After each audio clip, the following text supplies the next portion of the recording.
Only మా దగ్గర ఎవరైతే మార్కెటింగ్ నేర్చుకున్నారో వాళ్ళకి మాత్రమే లైవ్ అనాలిసిస్ అనేది ప్రొవైడ్ చేస్తున్నామండి. ఇలా మార్కెట్‌లో ఏం జరుగుతుంది లైవ్‌లో అనేది అర్థం చేసుకొని దాన్ని బట్టి మనం మారిపోతూ ఉంటామండి. 5 మినిట్స్‌లో అప్ ట్రెండ్ ఒక దగ్గరైంది. హవర్లీలో అప్ ట్రెండ్ ఇంకో దగ్గరైంది. ఇది మీరు లైవ్‌లో అర్థం చేసుకుంటూ ఉండాలండి ప్రైస్‌ని. ఎంట్రీస్ ఎక్కడ ప్లాన్ చేసుకున్నాం, ఎక్కడ ఎంట్రీ తీసుకున్నాం, ఎక్కడ ఎంట్రీ తీసుకున్నాం, కరెక్ట్ అయ్యాం అది కాదు మీరు చూడాల్సింది. హలో అండి. Welcome to trading school Telugu. మనమైతే ఫ్రైడే రోజు మార్కెట్‌ని ఈ వీడియోలో అనాలిసిస్ చేసామండి. ఏమైనా డౌట్స్ ఉన్నాయనుకోండి ఒకసారి ఆ వీడియో చెక్ చేసి ఈ వీడియోలోకొస్తే మీకు క్లారిటీ అయితే వస్తది. మన వాళ్ళు చాలా మంది లైవ్ చేయమని కామెంట్ చేస్తూ ఉన్నారండి. మేము లైవ్ చేస్తే మీరు ఎంట్రీస్ తీసుకోవడానికి ట్రై చేస్తారండి. అందుకే మేము లైవ్ అనేది ప్లాన్ చేయట్లేదు. మీరు ఎంట్రీ తీసుకున్నారని మాకు ప్రాబ్లం ఏం లేదండి. ఇక్కడ ఏం జరిగిద్దంటే మాకు ఒక క్యాపిటల్ ఉంటది. మీకు ఒక క్యాపిటల్ ఉంటది. మేము చిన్న రిస్కే ఇవ్వగలుగుతాం ట్రేడ్‌లో. ఇప్పుడు మీరు రిస్క్ పెంచేసారనుకోండి ప్రతి ట్రేడ్‌కి ఏం జరిగిద్ది? లాస్ అయ్యే ఛాన్స్ ఉంటది కదా మార్కెట్‌లో. మీరు లాస్ అవ్వకూడదు అనే ఉద్దేశంతోనే మేము ఎంట్రీస్ లైవ్ చెప్పట్లేదండి మార్కెట్‌లో. ఓకేనా? ఇక్కడ అనాలిసిస్‌లో ఏం చెప్తున్నాం అక్కడ జరిగిన సైకాలజీ మాత్రమే చెప్తున్నాం. అది కూడా ఏంటి? ఈరోజు మార్కెట్‌లో ఏం జరిగింది అనే సైకాలజీని అర్థం చేసుకొని దాన్ని రేపు మీరు ఎలా మార్కెట్‌లో వాడుకోవాలి అనేది మీకు రావాలండి. మేము కూడా మెయిన్‌గా అదే ఎడ్యుకేషన్ ఇవ్వాలని ట్రై చేస్తున్నాం. మాకు లైవ్ చేయడం రాదని మీరు అనుకున్నారనుకోండి, మా క్లాసుల్లో జాయిన్ అయ్యారు కదా స్టూడెంట్స్, వాళ్ళతో ప్రతిరోజు మేము లైవ్‌లో అనాలిసిస్ చేస్తూనే ఉన్నామండి. ఇప్పుడు చేస్తున్నాం, ఇంతకుముందు కూడా చేసామనమాట. అది కంటిన్యూ అవుతూనే ఉంటదండి. మా క్లాస్‌లో ఎవరైతే జాయిన్ అయ్యారో వాళ్ళకి ఖచ్చితంగా లైవ్ అనాలిసిస్ కూడా మేము నేర్పించాలనే ట్రై చేస్తున్నాం. ఎక్కడ ఎంట్రీస్ తీసుకోవాలి, సైకాలజీ ఎలా ప్లే చేసుకోవాలి, మనం ఎలా మార్కెట్‌ని అర్థం చేసుకోవాలి అనేది లైవ్‌లోనే చెప్తున్నామండి. ఎవరికి? మా క్లాసులో జాయిన్ ఉన్నోళ్ళకి. ఎందుకంటే వాళ్ళు యూట్యూబ్‌లో ఒకటి నేర్చుకుంటారు, మేము మార్కెట్‌ని ఇంకోలా చూస్తామండి. మేము ఎలా చూస్తున్నాం మార్కెట్‌ని అనేది క్లాసెస్‌లో నేర్పించి దాని తర్వాత ప్రైస్‌ని లైవ్‌లో ఎలా చూడాలి అనేది లైవ్ క్లాసెస్‌లో డిస్కస్ చేస్తున్నామండి. అందుకనే కొత్త వాళ్ళని కూడా లైవ్ క్లాసెస్‌లోకి తీసుకోవట్లేదు. ఓన్లీ మా దగ్గర ఎవరైతే మార్కెటింగ్ నేర్చుకున్నారో వాళ్ళకి మాత్రమే లైవ్ అనాలిసిస్ అనేది ప్రొవైడ్ చేస్తున్నామండి. మరి అనాలిసిస్ వీడియోస్ ఎందుకు చేస్తున్నాం అని మీకు డౌట్ రావాలండి. ఎందుకు చేస్తున్నాం అంటే అనాలిసిస్ వీడియోస్ మేము మార్కెట్‌ని ఎలా చూస్తున్నాం, మా వ్యూ ఎలా ఉంది మార్కెట్‌లో అనేది మీతో షేర్ చేసుకుంటున్నాం అండి ప్రతి వీడియోలో. అది బిగినర్స్‌కి మార్కెట్‌లో లెర్నింగ్ చేయాలి అనుకునే వాళ్ళకి యూజ్ అవుతుందండి అనాలిసిస్ వీడియోస్. అంతేగాని ఎంట్రీస్ తీసుకోవడానికైతే ఈ అనాలిసిస్‌ని వాడొద్దండి. మేము లైవ్ చేద్దామని ప్లాన్ చేసాం కదా! ఆ వీడియో రేపే రావచ్చు, లేదు ఈ వీక్‌లో ఎప్పుడైనా రావచ్చండి. కానీ ఖచ్చితంగా లైవ్ అనేది ఈ వీక్‌లో స్టార్ట్ చేస్తాం. ఓకే అండి. మనం ఈరోజు టాపిక్‌లోకి వెళ్ళిపోదాం అనాలిసిస్‌లోకి. ఓకే. మార్కెట్‌లో ఏం జరిగిందో గమనించండి. ప్రైస్ అనేది ఇక్కడ ఓపెన్ అయిందండి. బయింగ్ ప్రెషర్ ఎక్కడి నుంచి కనిపిస్తుంది మనకి? ఈ జోన్‌లోంచి అగ్రెసివ్ బయింగ్ ప్రెషర్ అనేది కనిపిస్తుంది. బయర్స్ అనేవాళ్ళు ఎక్కడొస్తారు? ఈ జోన్‌లో అయినా రావచ్చు. లేదు దీనికంటే ముందే బయర్స్ అనేవాళ్ళు అగ్రెసివ్ అయిపోవాలి. దేనికి అలానే జరగాలి? ప్రైస్ అప్ ట్రెండ్‌లో ఉందనుకోండి ఏం జరిగిద్ది? ఈ లో కంటే ముందే ప్రైస్ అనేది అప్ సైడ్ వెళ్ళిపోద్ది కదా! ఆ పాయింట్‌నే ఇక్కడ అర్థం చేసుకోండి చార్ట్‌లో. ఓకేనా? ఇక్కడ బయింగ్ ప్రెషర్ అనేది ఉంది. ఈ బయింగ్ ప్రెషర్ కంటే ముందే ప్రైస్ అనేది అప్ సైడ్ వెళ్ళిందనుకోండి, ప్రైస్ అనేది అప్ సైడ్ అలా కంటిన్యూ అయిపోతూ ఉంటదండి. ఇక్కడ గమనించండి ఏం జరిగిందో? అప్ సైడ్ తీసుకెళ్ళడానికి ట్రై చేశారండి. కాకపోతే ఏం జరిగింది మార్కెట్‌లో? వీళ్ళు ఫెయిల్ అయిపోయారండి. ఎవరు? బయర్స్ అనేవాళ్ళు. ఎలా తెలిసింది మనకి వాళ్ళు ఫెయిల్ అయ్యారని? ప్రైస్ అనేది చూడండి. కిందకొచ్చేసిందండి. ఫాల్ అనేది వచ్చేసింది. బయర్స్ ఉండుంటే ఏం జరగాలి ప్రైస్‌లో? ఈలో కంటే ముందే ప్రైస్ అనేది అప్ సైడ్ వెళ్ళిపోవాలండి. వెళ్ళలేదు. వాళ్ళు బయర్స్ అనేవాళ్ళు ఫెయిల్ అయ్యారని మనకు అర్థమైంది కదా! కాబట్టి ప్రైస్‌లో ఏం జరగడానికి పాసిబిలిటీ ఉంది? ప్రైస్ లోకి రావడానికి పాసిబిలిటీ అనేది ఉందండి. మళ్ళీ బయర్స్ వచ్చేంత వరకు. మళ్ళీ బయర్స్ అనేవాళ్ళు ఎక్కడొస్తారు? నెక్స్ట్ బయింగ్ జోన్‌లోనే వస్తారనమాట. నెక్స్ట్ గమనించండి ఏం జరిగిందో? ఇక్కడ ట్రై చేశారండి మళ్ళీ ప్రైస్‌ని అప్ సైడ్ తీసుకెళ్ళడానికి. కానీ వాళ్ళు ఫెయిల్ అయ్యారని ఎక్కడ అర్థమైంది మనకి? ఇక్కడనమాట. ప్రైస్ అనేది డౌన్ సైడ్ వచ్చేసింది గదా! ఇందులో గూడా మనకి సెల్లర్స్ అనే వాళ్ళే అగ్రెసివ్‌గా ఉన్నారు మార్కెట్‌లో. ఈరోజు ఓవరాల్‌గా గమనించాం అనుకోండి ఫ్రైడే రోజు మార్కెట్‌ని, ప్రైస్‌లో గమనించండి ఫాలే కనిపిస్తుంది గదా! ఇక్కడ మనకి ఎవరు అగ్రెసివ్‌గా ఉన్నారని అర్థమవుతుంది. సెల్లర్సే అగ్రెసివ్‌గా ఉన్నారని అర్థమవుతుంది గదా! కాబట్టి మండే రోజు గూడా మనం సెల్లింగ్ సైడే ప్లాన్ చేసుకుందామండి. సెల్లింగ్ అనగానే చాలా మంది మార్కెట్‌లో రేపు ఓపెన్ అవ్వగానే సెల్ ఎంట్రీలు అనేది ప్లాన్ చేస్తారండి. ఇలా చేయకూడదు మార్కెట్‌లో. దాన్ని ఎలా ప్లాన్ చేయాలి? మార్కెట్‌ని ఎలా అర్థం చేసుకోవాలనేది ఇప్పుడు మనం హవర్లీ చార్ట్‌లోకెళ్ళి డిస్కస్ చేసుకుందాం. ఇప్పుడు మనం హవర్లీ చార్ట్‌లోకి వచ్చామండి. ఇక్కడ గమనించిన మార్కెట్ ఫాల్ అయిందా? అప్ సైడ్ వచ్చింది. ఫాల్ అయింది. అప్ సైడ్ వచ్చింది. ఈ లో అనేది బ్రేక్ అయిపోయింది డౌన్ సైడ్. ఇదేంది మనకి డౌన్ ట్రెండ్ కదా! డౌన్ ట్రెండ్ ప్రకారం ఎలా జరగాలి మార్కెట్‌లో? ప్రైస్ డౌన్ సైడ్ వచ్చిందా? అప్ సైడ్ వెళ్ళిద్ది. ఇది రీట్రేస్‌మెంట్ అన్నమాట. ఇక్కడ నుంచి ఫాల్ అనేది వచ్చిద్ది. మళ్ళీ రీట్రేస్ అయిద్ది. ఫాల్ అనేది కంటిన్యూ అయిపోద్ది. ఇది మనకి డౌన్ ట్రెండ్ కదా! ఇక్కడ మన సెల్లింగ్ ఎక్కడి నుంచి వచ్చిందని మీరు గమనించారనుకోండి, హైలోంచి సెల్లింగ్ అనేది వస్తదండి. ఓకేనా? ఇది లో అన్నమాట. లోలోంచి కొంచెం రీట్రేస్‌మెంట్ అప్ సైడ్ వస్తది. హైలో సెల్లర్స్ ఉంటారు కాబట్టి అక్కడి నుంచి సెల్లింగ్ అనేది వస్తది. ఇక్కడ మనం ఏం అర్థం చేసుకున్నాం మార్కెట్‌ని ఈరోజు జరిగిన దాన్ని బట్టి డౌన్ ట్రెండ్ ఉందని అర్థం చేసుకున్నాం కదా! కాబట్టి మనం సెల్ సైడ్ ప్లాన్ చేసుకున్నాం. ఇప్పుడు సెల్లింగ్ ఎక్కడ చేయాలి మనం? హైలోకి వచ్చిన తర్వాత సెల్లింగ్ ఎంట్రీస్ అనేది ప్లాన్ చేసుకోవాలండి. ఎక్కడి నుంచి అయితే అగ్రెసివ్ సెల్లింగ్ ప్రెజర్ వచ్చిందో దాన్ని మనం ఒక జోన్ లా కన్సిడర్ చేసుకుంటూ అక్కడే మనం సెల్ సైడ్ అనేది ప్లాన్ చేసుకుంటాం అండి. ఎందుకంటే సెల్లర్స్ అనే వాళ్ళు ఈ జోన్స్ దగ్గరే అగ్రెసివ్ అవడానికి పాసిబిలిటీ అనేది ఉంటదన్నమాట. కాబట్టి మనం ఏం చేద్దాం అంటే ఇప్పుడు మనకి ట్రెండ్ అర్థమైపోయింది కదా హవర్లీ చార్ట్ లో ఓవరాల్ గా. ఇప్పుడు మనం 5 minutes లోకి వెళ్ళి జోన్స్ ని అర్థం చేసుకొని 5 minutes లో ట్రెండ్ ఎలా ఉంది దాన్ని కూడా అర్థం చేసుకొని మనకి ఎక్కడెక్కడ ఎంట్రీ రావచ్చు అనేది డిస్కస్ చేసుకుందాం అండి. ఇప్పుడు మనం 5 minutes చార్ట్ లోకి వచ్చామండి. ఇక్కడ గమనించండి, డౌన్ ట్రెండ్ అనేది కనిపిస్తుంది కదా మనకి.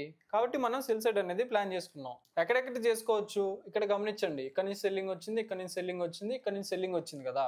ఇక్కడే మనకి జోన్స్ అనేవి ఉన్నాయి అనమాట. ఈ జోన్స్ దగ్గర మనం సెల్లింగ్ అనేది ప్లాన్ చేసుకుంటున్నాం. ఓకే, ఇప్పుడు మనం జోన్స్ ని గమనించాం అనుకోండి. ఫస్ట్ జోన్ ఎక్కడ ఉంది మనకి 24,650 అండి. దాని తర్వాత ఎక్కడ ఉంది 24,750, 24,920. ఈ జోన్స్ దగ్గర మీరు సెల్లింగ్ ఎంట్రీలు అనేది ప్లాన్ చేసుకోవచ్చు. ఇప్పుడు మనం ఈ జోన్స్ దగ్గర సెల్లింగ్ ఎందుకు చేస్తున్నాం, ప్రైస్ అనేది డౌన్ ట్రెండ్ లో ఉంది కాబట్టి హైలోకి వచ్చినప్పుడు సెల్లింగ్ ఎంట్రీలు అనేది ప్లాన్ చేస్తున్నాం అండి. ఇప్పుడు మీరు ఇంకో పాయింట్ అర్థం చేసుకోవాలండి. ప్రైస్ అనేది హైలో క్రాస్ అయిపోతూ ఉంది అనుకోండి మార్కెట్ లో లైవ్ లో, అప్పుడు ఎలా అర్థం చేసుకోవాలి మరి మార్కెట్ ని, అదే అప్ ట్రెండ్ కింద కన్వర్ట్ అయినట్టు కదా. కాబట్టి ప్రైస్ లోకి వస్తున్నప్పుడు బై ఎంట్రీలు అనేది ప్లాన్ చేసుకుంటున్నాం.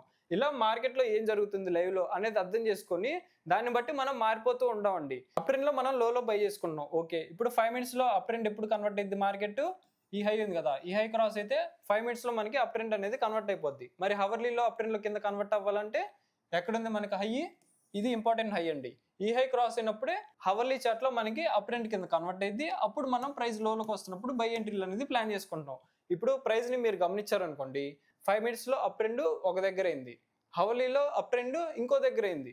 ఇది మీరు లైవ్ లో అర్థం చేసుకుంటూ ఉండాలండి ప్రైస్ ని. ఇది మొత్తం ఒక రోజులో వస్తుందా అంటే రాదండి. మీరు ప్రతిరోజు మార్కెట్ ని అర్థం చేసుకుంటూ ప్రాక్టీస్ చేస్తూనే ఉండాలండి. ఇది ఒక స్కిల్ అని చెప్తాం కదా ట్రేడింగ్, ఇందుకే అండి. అక్కడ జరుగుతున్న ప్రతి సినారియోని మీరు అర్థం చేసుకుంటూ ఉండాలండి మార్కెట్ లో. అప్పుడే మీరు ముందుకు రాగలరు ట్రేడింగ్ లో. ఇప్పుడు మనం డిస్కస్ చేసుకున్నాం కదా, ప్రైస్ డౌన్ ట్రెండ్ లో ఉంది, హైలో మనం సెల్లింగ్ చేయాలనుకుంటున్నాం అండి. ఇప్పుడు ప్రైస్ ఎక్కడ ఉంది మరి గమనిస్తే లోలో ఉంది. ఓకేనా, ఇది అర్థం అవుతుందా? ప్రైస్ అనేది లోలో ఉంది, ప్రైస్ అనేది ఫాలో అవుతూ ఉంటదండి. ఓకే, మరి రీట్రేస్మెంట్ అనేది వస్తుంది కదా ఇక్కడ మీరు గమనిస్తే, ఈ రీట్రేస్మెంట్ లో మనం బయింగ్ ఎంట్రీలు అనేది ప్లాన్ చేసుకోవచ్చు అండి. అది ఎక్కడ రావచ్చు, ఇక్కడ నుంచి అయినా రావచ్చు, లేదు ప్రైస్ కొంచెం ఫాలో అయ్యి ఇక్కడ నుంచి అయినా రీట్రేస్మెంట్ అనేది రావచ్చు. అందుకే మనం సపోర్ట్ జోన్స్ దగ్గర బయింగ్ అనేది ప్లాన్ చేసుకుంటాం అండి మార్కెట్ లో. ఇప్పుడు జోన్స్ ఎక్కడ ఉన్నాయి అనేది డిస్కస్ చేసుకుందాం. ఫస్ట్ సపోర్ట్ జోన్ ఎక్కడ ఉంది, నెక్స్ట్ సపోర్ట్ జోన్ ఎక్కడ ఉంది, 24,390 అండి.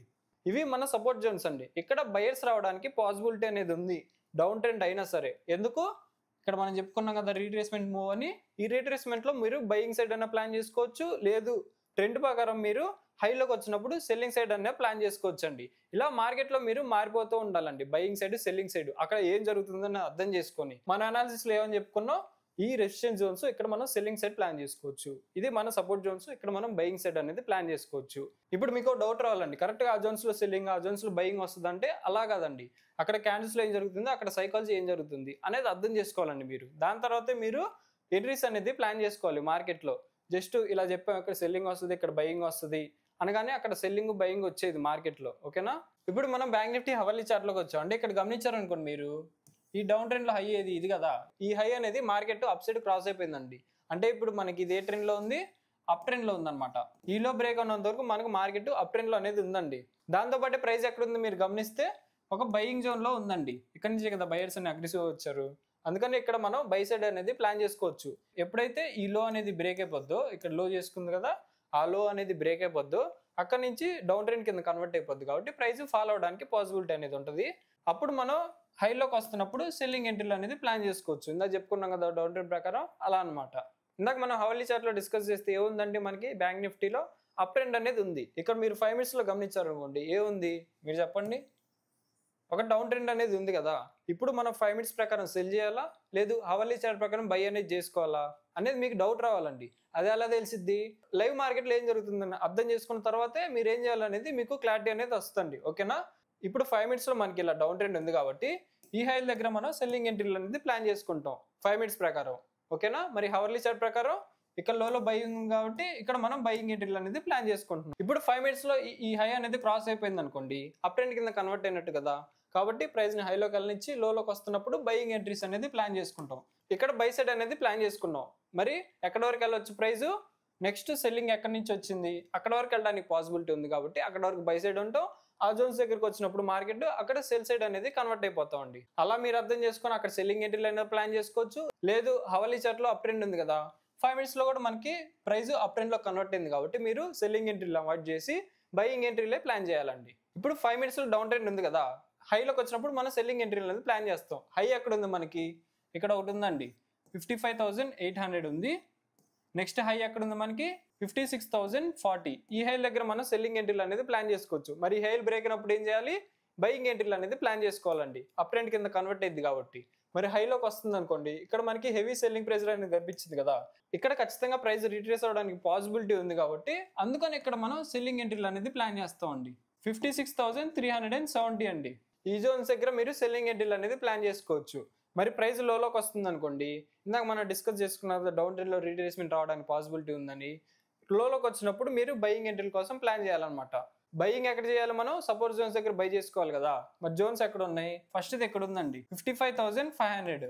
ఇది ఒక ఇంపార్టెంట్ సపోర్ట్ లోకి యాక్ట్ అవ్వడానికి పాసిబిలిటీ ఉందండి. ఎందుకంటే ఇక్కడ గమనించండి, బయింగ్ ప్రెజర్ అనేది ఉంది కదా, దాంతోపాటు హవాలీ చార్ట్ లో మనకే ఉంది అప్ ట్రెండ్ అనేది ఉంది కదా, అందుకని దీన్ని ఇంపార్టెంట్ గమనిస్తున్నాం మనం. ఈ జోన్ డౌన్ సైడ్ బ్రేక్ అయిపోయింది అనుకోండి, డౌన్ ట్రెండ్ కింద కన్వర్ట్ అయిపోద్ది కదా, ఇక్కడ మనం బ్రేక్ అవగానే సెల్లింగ్ ఎంట్రీ అనేది ప్లాన్ చేసాం అనుకోండి, ఏం జరిగింది, ప్రైస్ అప్ సైడ్ వచ్చి అక్కడ నుంచి ఫాల్ అయిపోద్ది అనమాట. ఇక్కడ ఏం జరిగింది, ప్రైస్ లో రీట్రేస్మెంట్ అనేది వచ్చిందండి. అందుకే మనం ఏం చేస్తున్నాం, జోన్స్ బ్రేక్ అయినా సరే రీట్రేస్మెంట్ కోసం వెయిట్ చేసి ప్రైస్ హైలోకి వచ్చిన తర్వాత ఎంట్రీస్ అనేది ప్లాన్ చేసుకుంటాం అండి. Cell side entries down trend లో ఉంది కాబట్టి ప్రైస్. ఇక్కడ మీరు డౌన్ ట్రెండ్ లో ఎలా అర్థం చేసుకున్నారు మార్కెట్ ని, హైలో సెల్లింగ్ ఎంట్రీ అనేది ప్లాన్ చేసుకున్నారు. అప్ ట్రెండ్ లో ఎలా అర్థం చేసుకోవాలి మార్కెట్ ని, లోకి వచ్చినప్పుడు బయింగ్ అనేది ప్లాన్ చేసుకోవాలండి. ఇలా మార్కెట్ లో డిఫరెంట్ సినారియోస్ ఉంటాయండి. వీటన్నిటిని మీరు అర్థం చేసుకుంటూ ఉండాలి. అదే మనం డైలీ అనాలిసిస్ లో డిస్కస్ చేస్తున్నాం అండి. సైకాలజీ మాత్రమే డిస్కస్ చేస్తున్నాం, మీరు అది మాత్రమే నేర్చుకోవాలి. కానీ ఎంట్రీస్ ఎక్కడ ప్లాన్ చేసుకున్నాం, ఎక్కడ ఎంట్రీ తీసుకున్నాం, కరెక్ట్ అయ్యాం, అది కాదు మీరు చూడాల్సింది. ప్రైస్ ఈ జోన్ లోకి వచ్చింది, ఏం జరిగింది అది ఎక్స్ప్లెయిన్ చేస్తున్నాం. ప్రైస్ ఈ జోన్ లోకి వచ్చింది, అక్కడ ఏం జరుగుతుంది అది ఎక్స్ప్లెయిన్ చేస్తున్నాం. ఆ సైకాలజీని మీరు లైవ్ లో యూజ్ చేసుకోవచ్చండి. యూజ్ చేసుకున్న తర్వాత మీకు మైండ్ సెట్ బిల్డ్ అయిన తర్వాత మీరు ఎంట్రీస్ అనేది ప్లాన్ చేసుకోవాలి. ఆ ఎంట్రీస్ కూడా ఎలా ప్లాన్ చేయాలి, ఎలా పడితే అలా ఎంట్రీ తీసుకోకూడదండి. జోన్స్ దగ్గరకు వచ్చింది సెల్ చేస్తా, ఈ జోన్ దగ్గరకు వచ్చింది బై చేస్తా, అలా చేయకూడదు. ఎంట్రీ తీసుకోవడానికి కూడా సెటప్ ఉంటుంది. ఆ సెటప్ ప్రకారమే మనం ఎంట్రీస్ అనేది ప్లాన్ చేసుకోవాలి. ఆ ఎంట్రీ సెటప్స్ కూడా మనకి డైలీ మార్కెట్ లో వస్తూనే ఉంటాయండి. వాటిని ఎలా చూడాలి అనేది మాత్రం ఎంట్రీ సెటప్ లో మేము డిస్కస్ చేసుకున్నాం ఎంట్రీస్ చెప్పేటప్పుడు. అంతేగాని మిమ్మల్ని మార్కెట్ లో ఎంట్రీ తీసుకోవాలని కాదండి. ఇప్పుడు మనం సెన్సెక్స్ చార్ట్ లోకి వచ్చామండి. ఇందాక మనం డిస్కస్ చేసుకున్నది అనాలిసిస్, ప్రైస్ అప్ ట్రెండ్ లో ఉందా డౌన్ ట్రెండ్ లో ఉందా అర్థం చేసుకొని హైలోకి వచ్చినప్పుడు ఏం చేయాలి, లోకి వస్తున్నప్పుడు ఏం చేసుకోవాలి. ఇప్పుడు సెన్సెక్స్ చార్ట్ లో మనం జోన్స్ అనేది చెప్పుకున్నాం అండి. ఫస్ట్ రెసిస్టెన్స్ జోన్స్ చెప్పుకుందాం. ఎక్కడుంది మనకి 80,900. దీని తర్వాత ఎక్కడుంది, ఇక్కడ ఉందండి 81,300. దాని తర్వాత ఇక్కడ ఉంది హెవీ సెల్లింగ్ ప్రెజర్ వచ్చింది కదా 81,600. మరి ప్రైస్ లోకి వస్తుంది అనుకోండి, సపోర్ట్ జోన్స్ కావాలి కదా మనం బై చేసుకోవడానికి. కాబట్టి ఇక్కడ మనకి ఫస్ట్ జోన్ ఎక్కడ ఉంది 80,340 అండి. ఈ జోన్ అనేది డౌన్ సైడ్ బ్రేక్ అయిపోయింది అనుకోండి, నెక్స్ట్ సపోర్ట్ జోన్ ఎక్కడ ఉన్నది మనకి సైకలాజికల్ లెవెల్ అండి 80,000 అనమాట. ఈ జోన్స్ మనకి సపోర్ట్ లాగా యాక్ట్ అవడానికి పాసిబిలిటీ ఉంది. ఇక్కడ మీరు బయింగ్ సైడ్ అనేది ప్లాన్ చేసుకోవచ్చు. ఇప్పుడు ఇక్కడ ప్రైస్ ని గమనించాం అనుకోండి, డౌన్ ట్రెండ్ లో ఉంది కదా, ఇందాక మనం నిఫ్టీ డిస్కస్ చేసుకున్నాం కదా, అది కూడా డౌన్ ట్రెండ్ లో ఉంది. అక్కడ అనాలిసిస్ చెప్పుకున్నాం కదా డీప్ గా, అదే ఇక్కడ ప్లే చేసుకోవచ్చు అండి. మీరు నా అనాలిసిస్ నచ్చినట్టయితే వీడియోకి అయితే లైక్ చేయండి, డౌట్స్ ఉంటే కామెంట్ చేయండి, ఛానల్ సబ్స్క్రైబ్ చేసుకోండి. Thank you.